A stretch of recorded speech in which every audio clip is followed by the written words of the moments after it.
Tanim po tayo ng tanglad. Meron ako ditong nagigado. Isang piraso.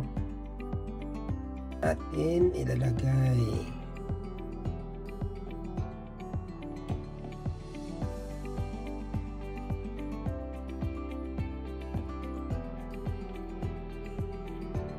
Yan.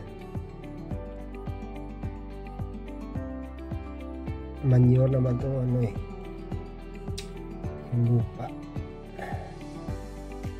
Ano yung lupa dito mga idol, bili-bili.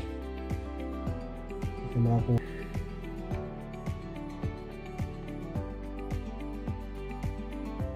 Yung tuyo kasi yung lupa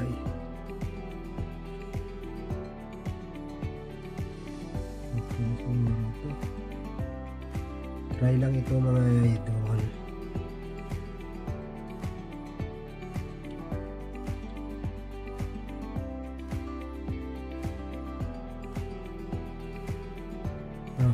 Uhaw na uhaw yung lupa bilis mag-absorb ng tubig. Yan. Ganyan pwesto para matamaan ng araw in case na lumabas ang araw kasama sa dyan.